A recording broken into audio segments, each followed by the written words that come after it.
पवार का पवार गेम शुरू, बीजेपी के साथ होगा खेल। महाराष्ट्र में बीजेपी की बड़ी मुश्किलें, पवार का मोदी शाह को बड़ा चैलेंज।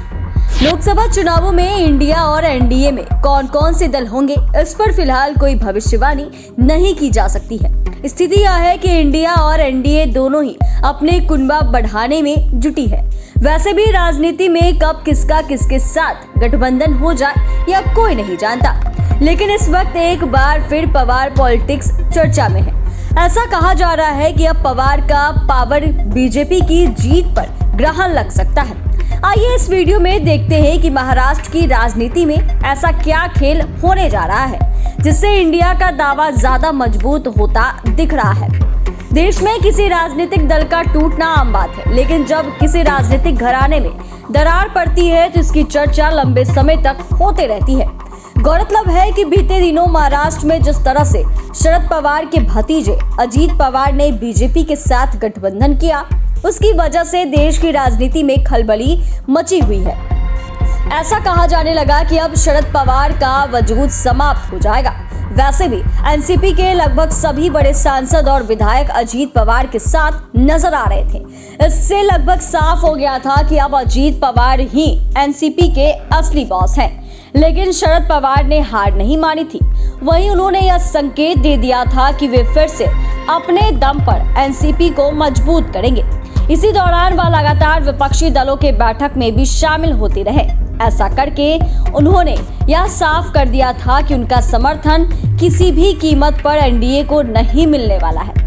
अगर अभी की बात करें तो मुंबई में विपक्षी दलों की तीसरी बैठक से पहले उन्होंने फिर से तेवर दिखाए थे। उन्होंने कहा था कि एनसीपी छोड़कर जाने वालों को जनता सबक सिखाएगी। इसके साथ ही शरद पवार ने मोदी और शाह को भी चैलेंज कर दिया। उन्होंने कहा कि 70,000 करोड़ रुपए की कथित घोटाले की जांच कराएं, जिसमें अजीत पवार का नाम सामने आया था।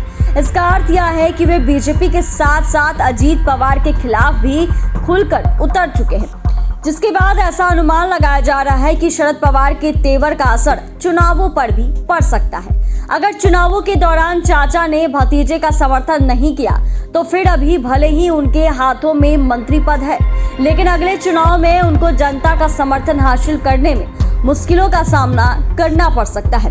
वैसे अजीत पवार ने शायद यह सोचा था कि उन्हें शरद पवार का समर्थन मिल जाएगा, लेकिन फिलहाल ऐसे होता नहीं दिख रहा है। हालांकि एक सत्य यह भी है कि अगर अजीत पवार वापस लौटना चाहें तो शरद पवार के दरवाजे उनके लिए खुले हैं। जाहिर सी बात है कि शरद पवार के सख्त तेवर के बाद बीजेपी परेशानी में है। वैसे भी सिर्फ अजीत पवार के समर्थन में बीजेपी का कोई खास फायदा होता नहीं दिख रहा। इसीलिए अब महाराष्ट्र में एनडीए ने अजीत पवार पर नकेल कसना शुरू कर दिया, जिसके बाद ऐसी चर्चा हो रही है कि शायद अजीत पवार एक बार फिर भाजपा से नाता तोड़ते हुए नजर आए।